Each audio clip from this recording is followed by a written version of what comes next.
Okay guys, I'm super excited because today I finally get to share with you what Jessica from the Waldock Way and I have been working on for weeks, if not months. We have had this date on our calendar for a really long time, and when we started talking about this, we had no idea that so many more families would be homeschooling this fall. So we're super excited for the timing of this and to be able to bring this to the homeschooling community virtually this year. So she and I are starting a virtual open collaboration. It is every single month. We will have a new topic, and we really encourage you guys and would love it if you guys would share as well.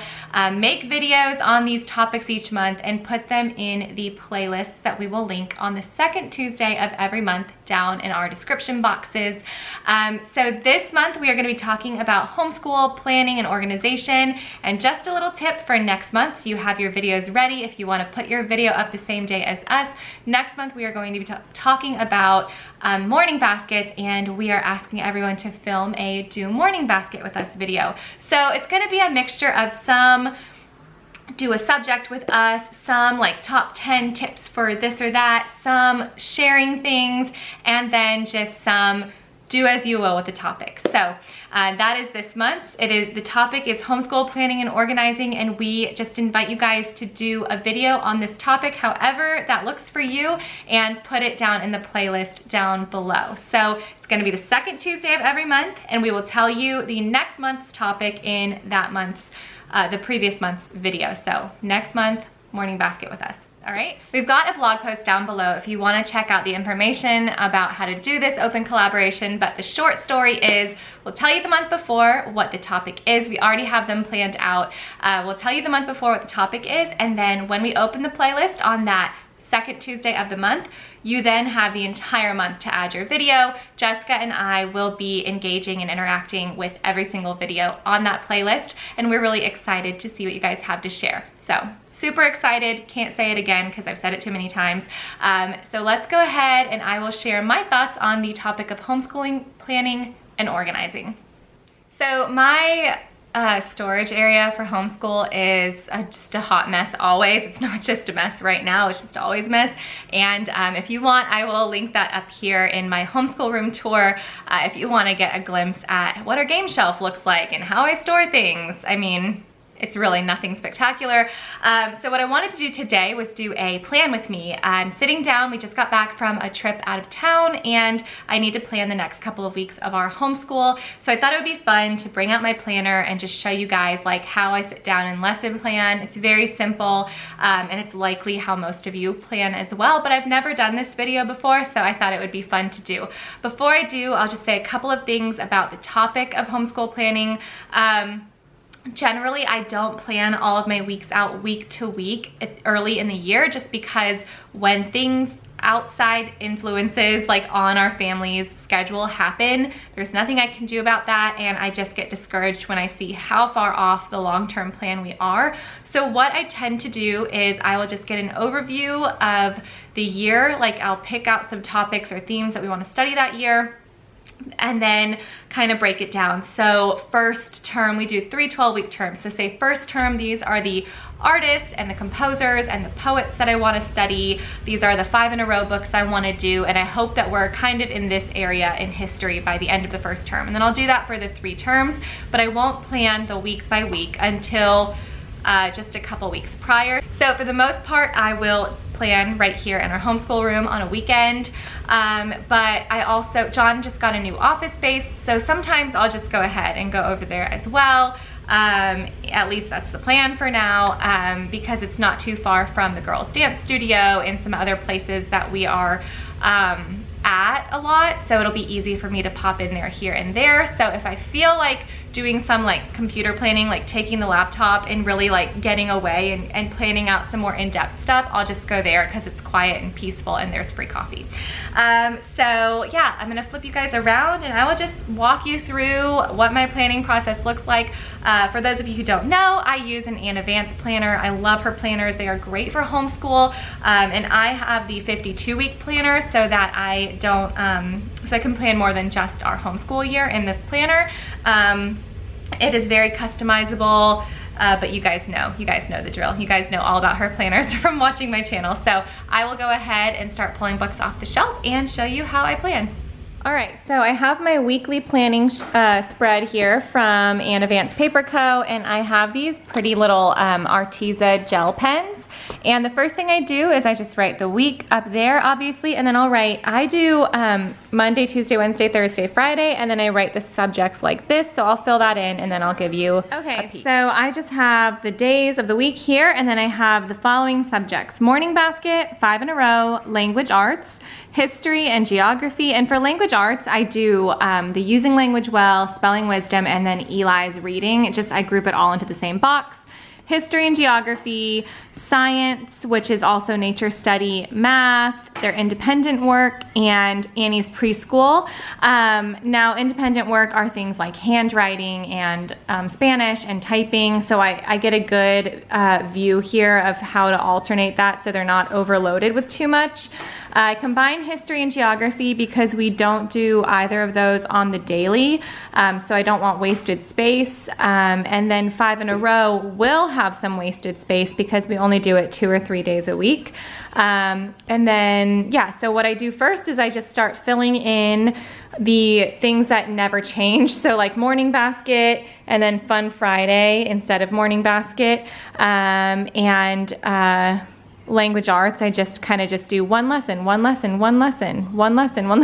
then same for math. I just write like B, 1 lesson, J, 1 lesson, E, 1 lesson, and I just start filling that in. So I do that first before I grab any of our books. So as you can see, I blocked off Monday because it is Mailbox Monday, and the only thing that we're gonna be missing this week is going to be our poet study, but it works out because it's a poetry tea time week.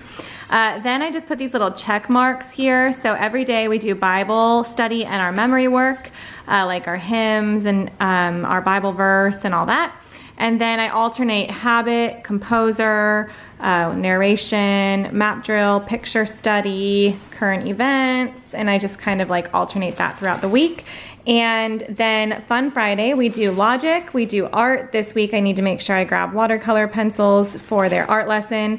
Poetry tea time, I left it blank because I haven't decided yet what snack the kids are gonna make for that. Brush drawing, and then we play some board games. And I just put these little boxes here to use as check marks. And then I'll show you why that's super helpful by Friday. Okay, so for language arts, I have using language well and spelling wisdom for Bella and Jessie every day. Some days are new lessons and some days are just them. I have like a placeholder for if they are still doing review before they're ready to do the dictation.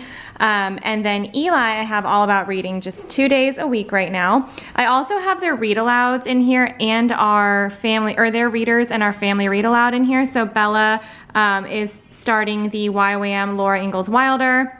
Jessie's reading Stuart Little, so that's per chapter. And then Eli, I just alternate between him just reading and then him reading aloud to me.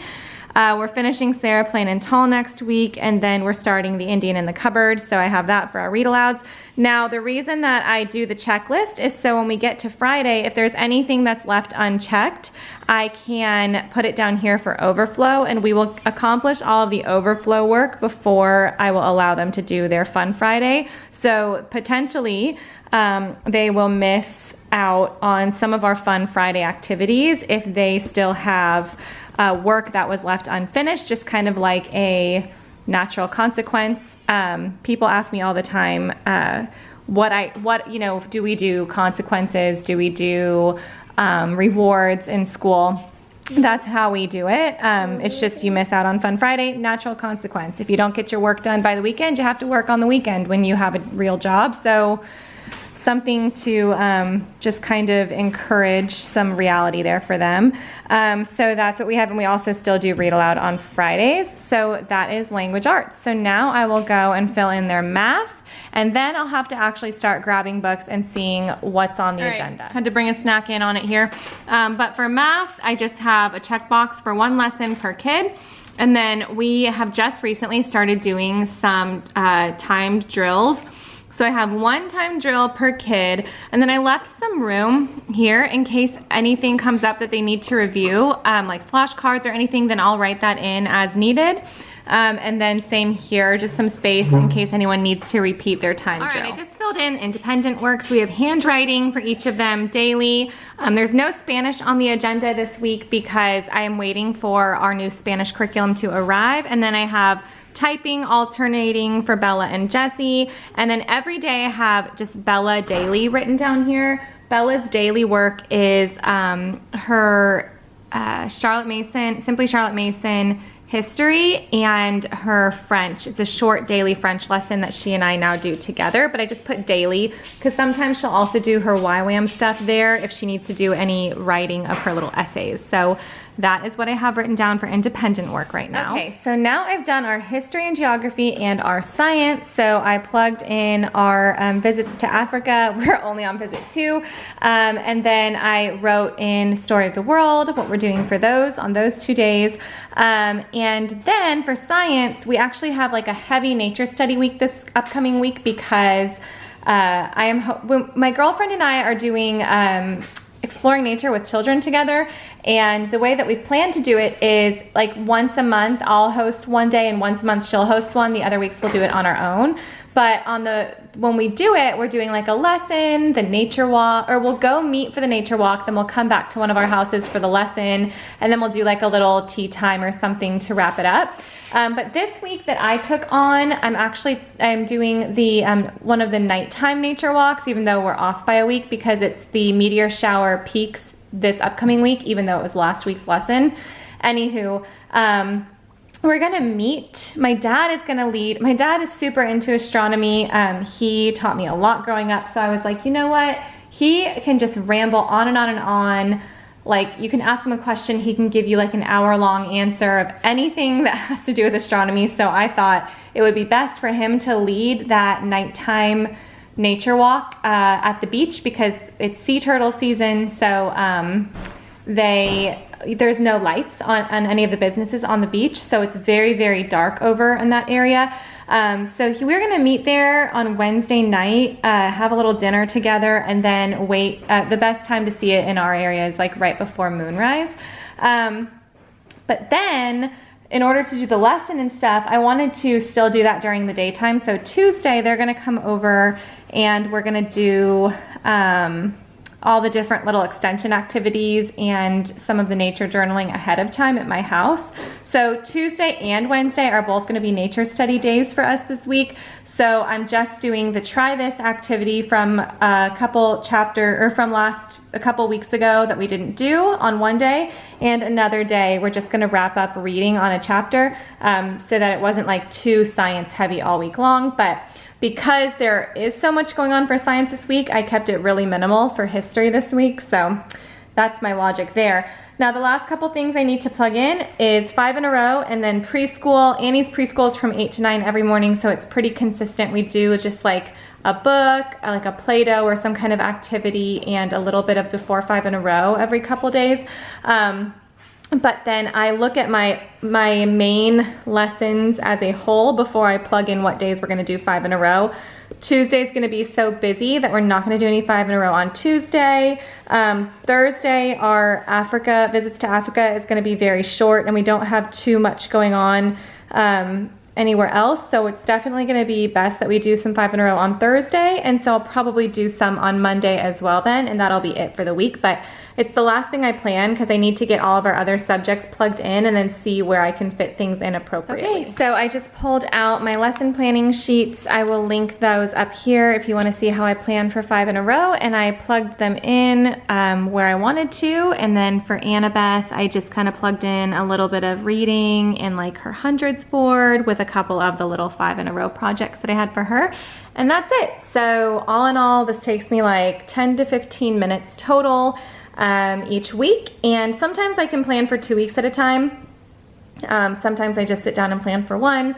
So that is where I am at today as far as planning goes for next week. So that's the long and short of how I plan for our homeschool weeks. If you guys like this video and you want to see more plan with me videos where I just sit down and kind of share what's on the agenda for an upcoming week, give this video a thumbs up and let me know in the comments down below. Make sure you check out the info if you guys want to link up with us and do this collaboration. We're super excited about it. I hope you guys are too. I'm looking forward to getting to know more YouTubers this way and getting to peek at how others plan. So I will see you guys soon. Bye guys.